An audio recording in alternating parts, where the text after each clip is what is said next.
మంగళవారం సాయంత్రం 4:30 గంటలకు ఓ నెంబర్ నుంచి నాకు కాల్ వచ్చింది. ఈ నెంబర్ ఎవరిది, ఎత్తాలా వద్దా అనుకుంటూనే ఫోన్ లిఫ్ట్ చేశాను.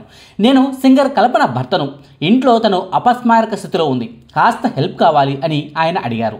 నేను ఆ టైంలో ఓ మీటింగ్లో ఉండటంతో వెంటనే అపార్ట్మెంట్ సూపర్వైజర్ నెంబర్ను ఆయనకు ఇచ్చాను. పోలీసులతో కలిసి ఆ ఇంటి తలుపులను పగలగొట్టి నిద్ర మాత్రలను మింగిన కల్పన గారిని ఆసుపత్రికి తరలించారు. కల్పన గారికి భర్త ఫోన్ చేశారట. ఆమె ఎంతగా ఫోన్ లిఫ్ట్ చేయకపోవడంతో ఇంట్లో ఉన్న సీసీ కెమెరాలను పరిశీలించి అనుమానం వచ్చి ఆమె భర్త మాకు సమాచారం ఇచ్చారు. ఇది సింగర్ కల్పన నివసిస్తున్న వర్టెక్స్ ప్రివిలేజ్ విల్లా వాసులు చెప్తున్న మాటలు. సింగర్ కల్పన గారు ఆత్మహత్యాయత్నం చేశారని, ఆమె ఇంటి తలుపులను పగలగొట్టి మరీ పోలీసులు ఆమెను రక్షించి ఆసుపత్రికి తరలించారని, ప్రస్తుతం ఆమె నిజాంపేటలోని హోలిస్టిక్ ప్రైవేట్ ఆసుపత్రిలో చికిత్స పొందుతున్నారని ఇప్పటికే అందరికీ తెలిసిన విషయమే. అయితే అసలు సింగర్ కల్పన గారికి ఎందుకు ఇలాంటి పరిస్థితి తలెత్తింది? ఆమె ఇలాంటి దారుణమైన నిర్ణయం తీసుకోవడం వెనుక కారణం ఏంటి? వాస్తవానికి కల్పన గారికి ఎప్పుడో విడాకులు మంజూరయ్యాయి. 2010లోనే భర్తకు విడాకులను ఇచ్చారు. విడాకుల నాటికి ఆమెకు ఓ కూతురు కూడా ఉంది. కానీ సడన్గా మళ్ళీ ఇప్పుడు భర్త అంటున్నారేంటి? సింగర్ కల్పన రెండో పెళ్లి ఎప్పుడు చేసుకున్నారు? రెండో భర్త అసలేం చేస్తుంటారు? కల్పన రెండో పెళ్లి చేసుకున్న ప్రభాకర్ ప్రసాద్ అనే వ్యక్తి బ్యాక్గ్రౌండ్ ఏంటి వంటి వివరాలను ఈ వీడియోలో క్లియర్గా చెప్పుకుందాం.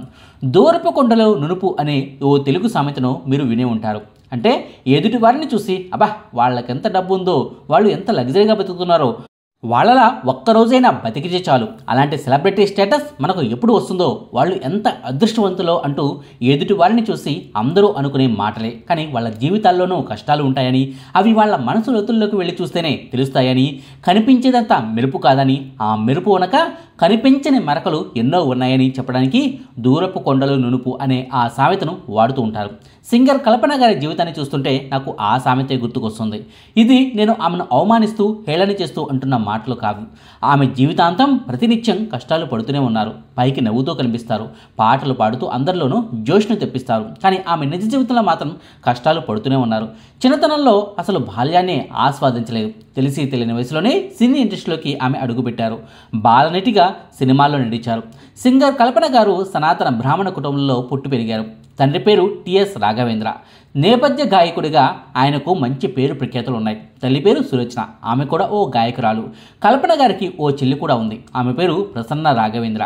కుటుంబానికి సంగీత నేపథ్యం ఉండడంతో సినిమా వాళ్ళతోనూ బాగానే పరిచయాలు ఉండేవి. ఆ పరిచయాల వల్లే కేవలం అతి తక్కువ వయసులోనే కల్పన గారు సినీ రంగంలోకి ఎంట్రీ ఇవ్వాల్సి వచ్చింది. 3 ఏళ్ల వయసులోనే ఈనాడు అనే మలయాళ చిత్రంలో తెరపైన కనిపించిన కల్పన గారు ఆ తర్వాత 1986 సంవత్సరంలో కమల్ హాసన్ గారు హీరోగా నడిచిన పొన్నాగాయ్ మన్నన్ అనే సినిమాలో చైల్డ్ ఆర్టిస్ట్గా ఆమె కనిపించింది. ఆ తర్వాత బాలయ్య హీరోగా నడిచిన సీతారామ కళ్యాణి సినిమాలో రాళ్లలో ఇసుకల్లో రసాని ఇద్దరు పేర్లు అంటూ వచ్చే పాటలో కూడా చైల్డ్ ఆర్టిస్ట్గా కల్పన గారు కనిపిస్తారు. విఠలాచార్య గారి దర్శకత్వంలో వచ్చిన కామాక్షి కటాక్షం సినిమాలోనూ ఆమె నటించింది.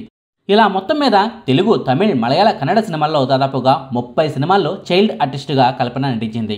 వాస్తవానికి చైల్డ్ ఆర్టిస్టుగా నటించిన తర్వాత ఆమె నటన వైపే మొగ్గు చూపుతుందని అంతా అనుకున్నారు. కానీ కల్పన గారు మాత్రం సంగీతానికే ప్రాధాన్యత ఇచ్చి తన రూటును మార్చేసుకున్నారు. చైల్డ్ ఆర్టిస్ట్గా ఓ వైపు నటిస్తూనే తల్లిదండ్రుల స్టేజ్ షోలలో కల్పన గారు కూడా కలిసి పాటలు పాడేవారు.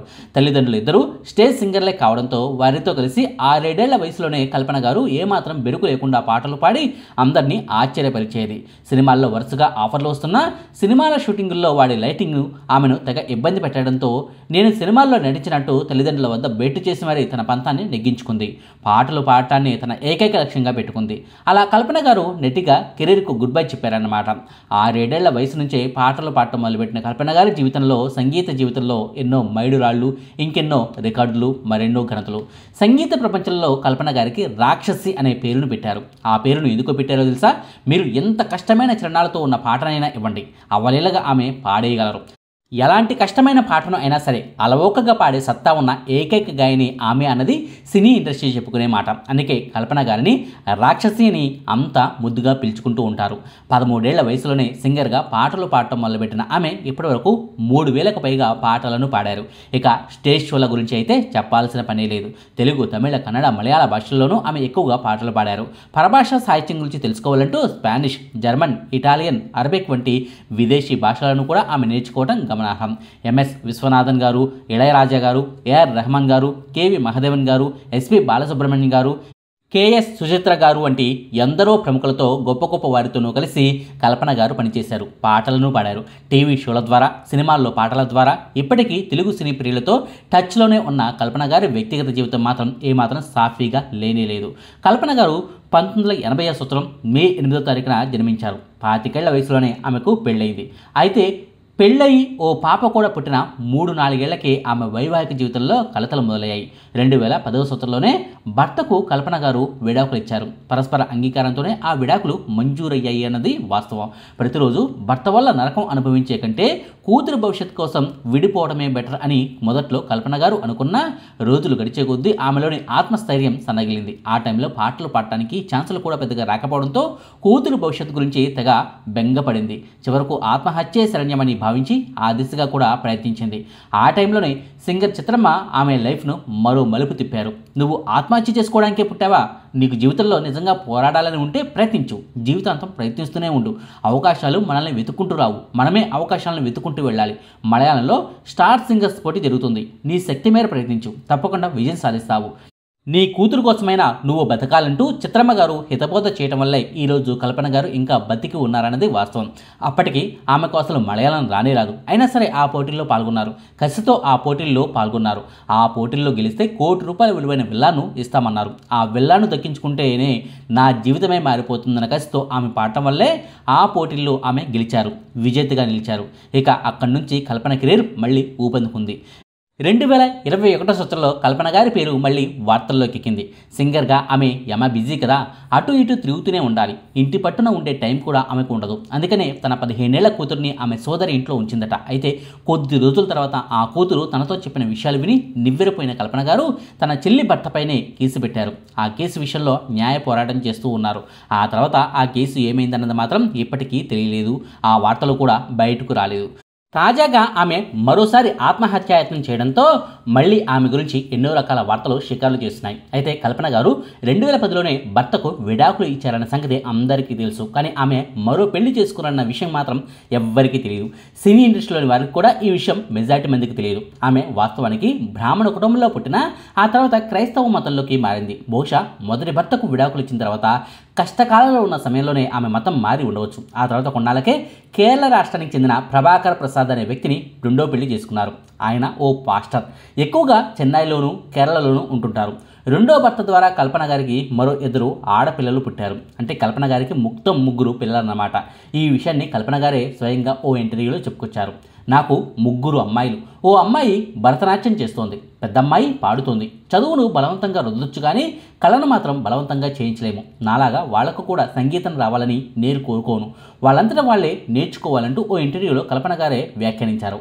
అసలు ఆమె మొదటి భర్త పేరు ఏంటో కూడా ఎవ్వరికీ తెలియదు. ఆయనతో ఎందుకు విడాకులు అయ్యాయన్న కారణాన్ని కూడా ఆమె ఎప్పుడూ బయటపెట్టలేదు.